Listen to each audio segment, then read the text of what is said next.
Hey, this is OXDF, and today we're doing Advent of Code 2023, Day 22, Sand Slabs. Let's go ahead and look at the challenge. Um, let's see. So we're going to get a list of blocks, and each block is going to be a string of cubes in 3 dimensions. So I'm going to get a starting XYZ and an ending XYZ, and it's they tell us that there's always going to be two of the three of them are always going to be the same, right? So this one the only exists in Y. Like the X and the Z are both 1 1, and then Y goes from 0 to 2. So that'd be like 3 cubes in a row. This one right here, the Z and the Y are the same, and it exists in it sticks out in X space. So we get this starting spot. It's like a snapshot in time as all these cubes are falling through the air. And what we need to do is, first thing we need to do is let them all continue falling till they rest. Now, if any part of a cube rests on another cube, even if it leaves like this thing here and there's like a thing sticking out here, like this could sit like this. It doesn't fall. You know, they always maintain their position. So hopefully that visual was useful. But we just need to fall till we hit something and then stop. And then at the end, we're going to go through and figure out, we're going to look at each cube one at a time and say, if we blew it up, if we just like destroyed it, made it disappear, would anything fall? And the answer is going to be, let's see, where do we go down here? We need to figure out which bricks are safe to disintegrate. So if we were to blow up one block, which blocks would safely be the one that was removed and nothing else would change? So 3D problems are always a pain in the ass, but let's give it a go. I'm gonna give my I'm gonna say before I jump in, I've been working on this for like an hour. I started recording and writing stuff down, and I got into such a mess, and it was just me mumbling at the camera, and I removed it all armor. I think I have a vision now for where to go. But the video was painful. It was just a lot of me mumbling at the screen. So we're not going to do that. So I'm starting over, but hopefully we'll learn some lessons from it. Agenda script here will pull the input and create a stub for me. It will not get the example input, so we should do that on our own. And put that in here. Although the example input's like not the greatest for one. It's like kind of already sorted in space. But anyway, we'll go with it. If you want to see my agenda script, check out my repo. It's linked in the description. Let's check out the input. We have 1,500 lines, 1499, 1499 lines, which is a lot, but not like a ton. So we should be able to like, we could do multiple loops over it, but we don't want to get too big. Okay, I think this is a good day for a class. So we're going to start off by making class brick def under init, and init is going to take a line, and what are we going to do with the line? We'll say points is equal to p dot split. So we're going to line dot strip dot split on tilde, which is the middle thing. Grab one of you.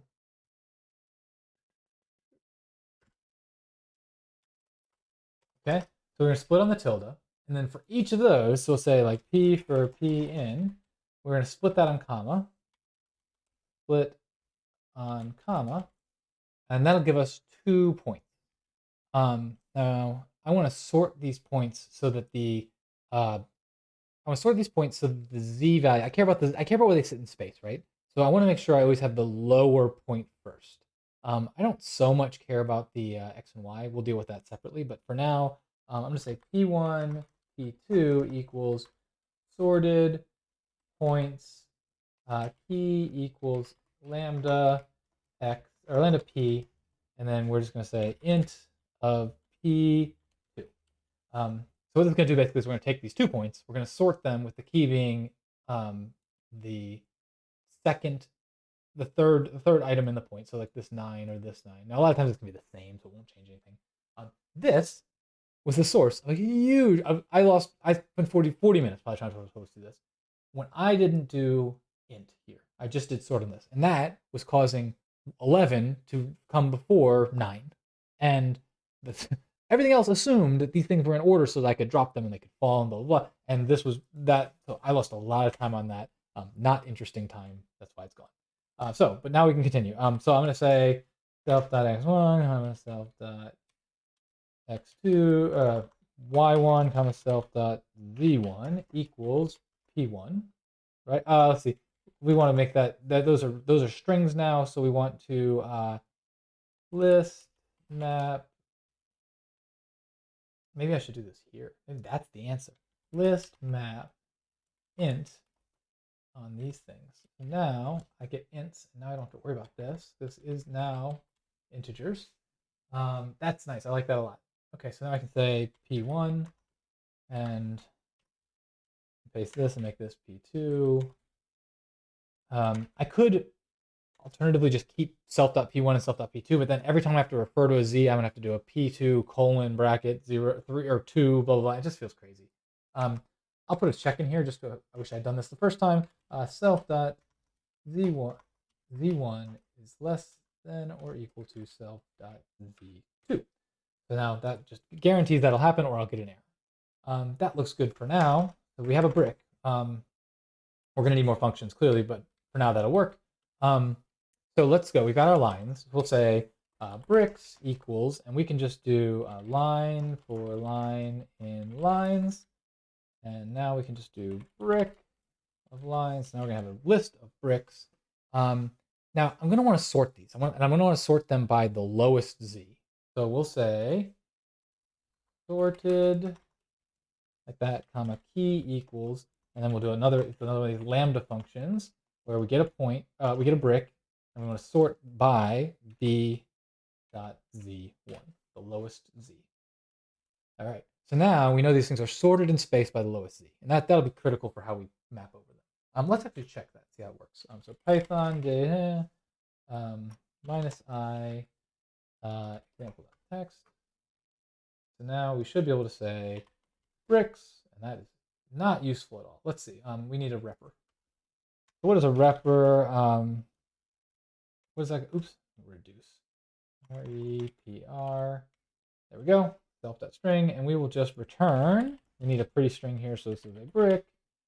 We don't even need to say brick because I think it's the only class we're going to make. We're just going to say, oh, it's going to make it nice, brick.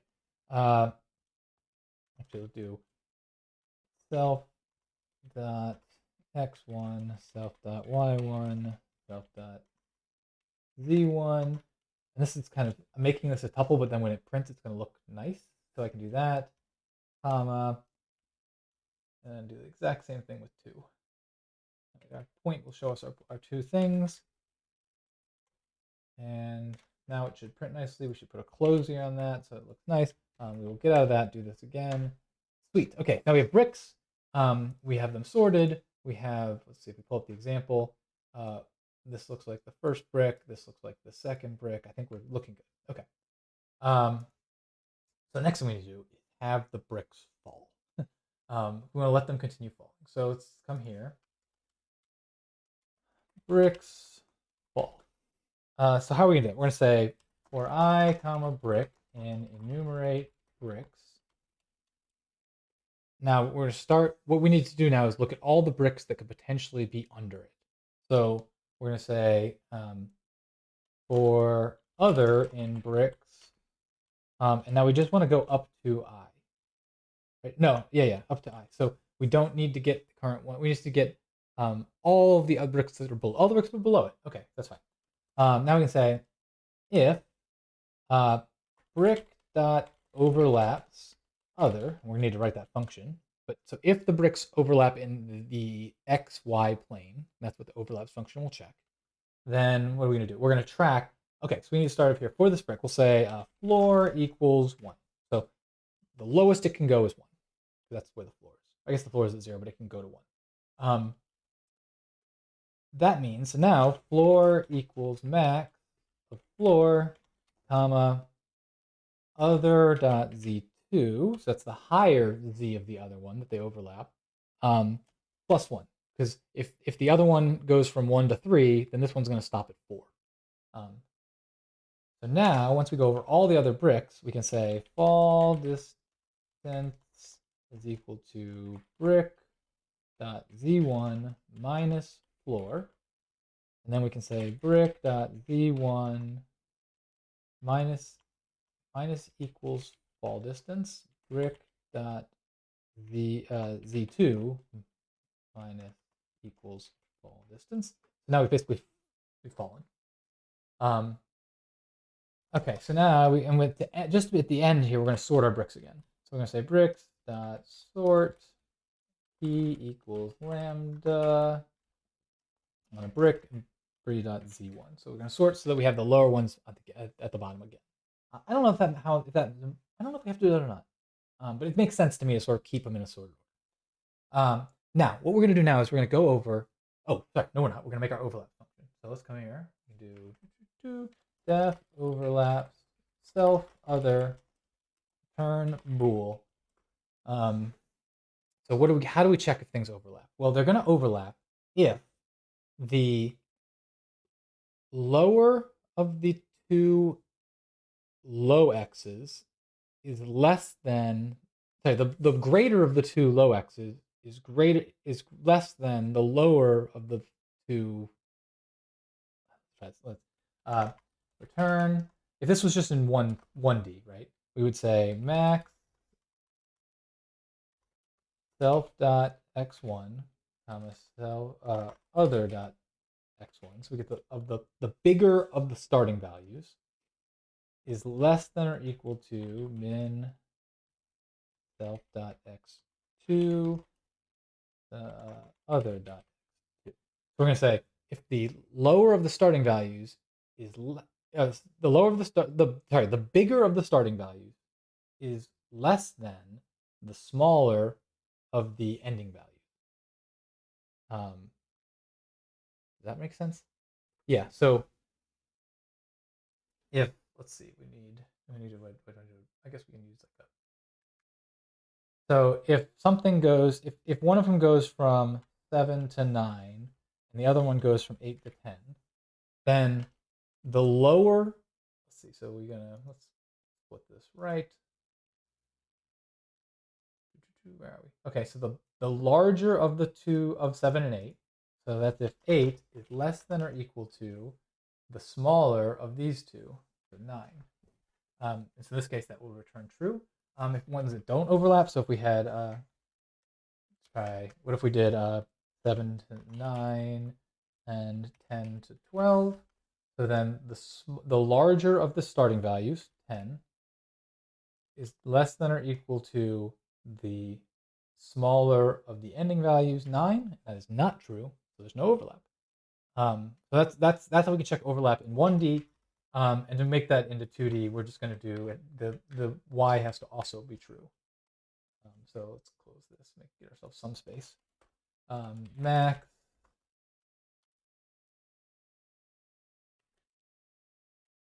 and let's fix this. Should be x2, and this should now be y1, y1, y2.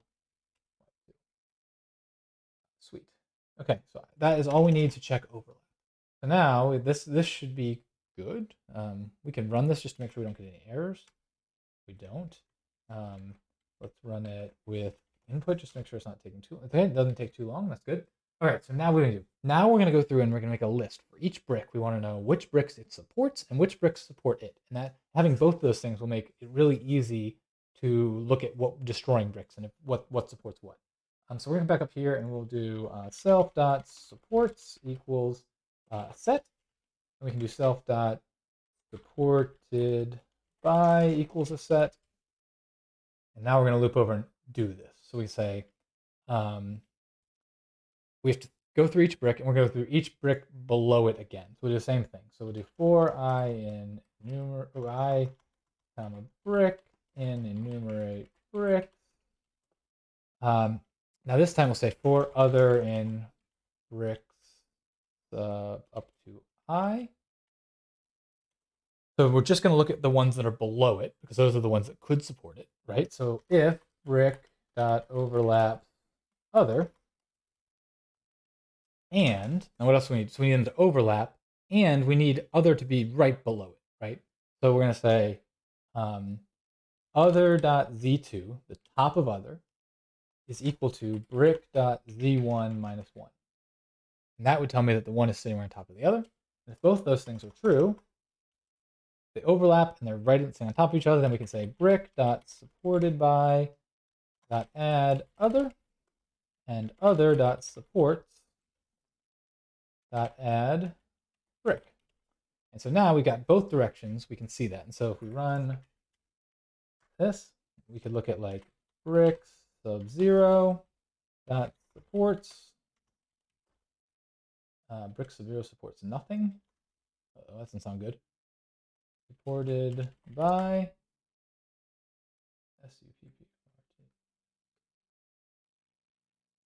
supported by. Oh, that's not good. Supported by. Let's try that.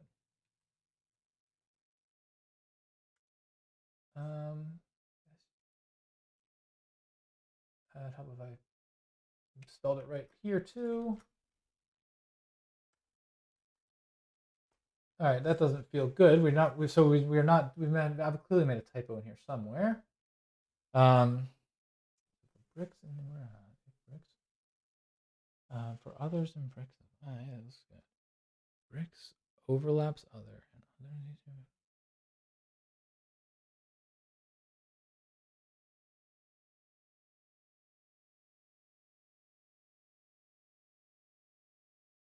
That looks fine. We didn't. I wonder if our falls are not right. So let's do bricks.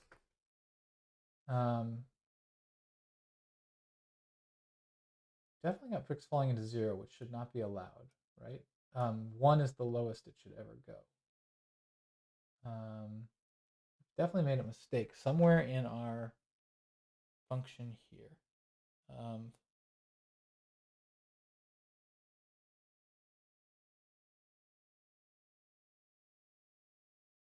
Well, that's the problem right there. This is supposed to be a minus sign.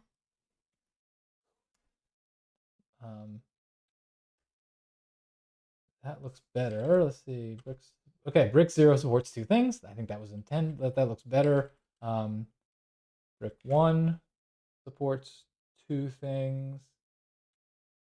I don't know what we're supposed to see there, but brick 2 supports 2 things, etc. I don't know if that's intended or not. We should look right here. A cannot be because it was a B can be because if the bricks okay, so B can be disintegrated because the bricks above it, D and E, would also be supported by C. Let's check that out. So brick 2 supports these 2 things. Brick 3 doesn't support that. Brick 4. So brick. Okay, so it's hard to tell. We didn't label ours, so I'm just gonna let's actually run the test now. So the question really is, how many things can we remove without them? How many things can we remove without them making something fall? So the way we check that is we'll say for I. Do we need I? No, yeah, let's just do for brick in bricks. Maybe we might need I. We'll come back to it if we do. So now we can say for say other in bricks dot supports. So we're going to loop over the ones it supports, and we're going to check each of those. Now for each of those, what we want to know, we want to say other dot supported by. So how many is it supported by? If it's supported by more than one, that means it must be supported by something else, right? So we can say len of other than supported by is greater than 1. And if that's true for all of the bricks it supports, that means we can safely remove it. So we can say that right there. So now we can say if that's true, then part 1 plus equals 1. It might be as simple as that. Let's see if I get our answer. Ooh, okay.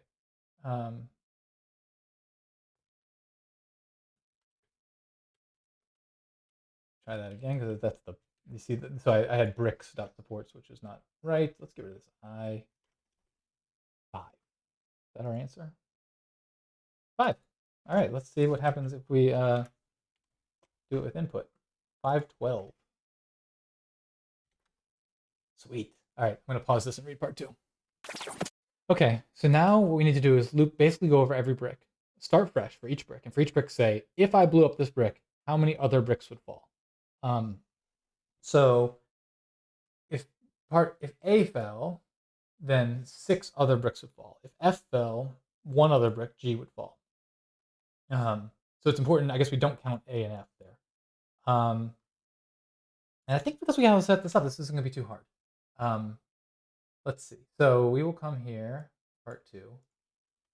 So we're going to loop what we're going to say. Part 2 equals 0 for brick in bricks. And what we're going to do is we'll make a queue basically. I don't remember typing any. Weird. Must have been some weird keystrokes I hit or somewhere. Okay. From collections import deck. And now we can come down here and we can say, so for each brick, what are we going to do? We're going to say Q equals deck. And we're going to start with the brick that we're going to blow up. So we're going to blow up this brick. Falling equals set. We'll make an empty set for fall to keep track of what's falling. And then we can say while Q B equals Q dot pop left. I don't think the order actually matters, but we'll pop left. If B in falling, so if it's falling, we're just going to continue. So if B is already falling, we're nothing to bother with here. Then we'll add falling, add B to falling. Now what we're going to do is we're going to look at, so this block is now falling. So if it's falling, we need to check all of the things that it supports. So we'll say for supported block in B dot supports, if SB dot supported by, so we check what it's supported by, dot is subset. Okay, so basically we're saying if that's a subset of falling. So if everything in SB is supported by is already in falling, then Q dot append SB, because now SB is now not supported by anything, so it's going to be falling as well. That might be it. So then after we do this whole queue, we're going to say part 2 plus equals len falling. And we print part 2. Let's check it on the example. Set has now is subset. Missing an S. 14, that's too high. Too high. Let's come here and say print len falling. See what we can do. Oh, I see. I think I see the problem already. So we're looking for a total of 7, which is 6 plus 0 plus 0 plus 0 plus 0 plus 1 plus. So we're not.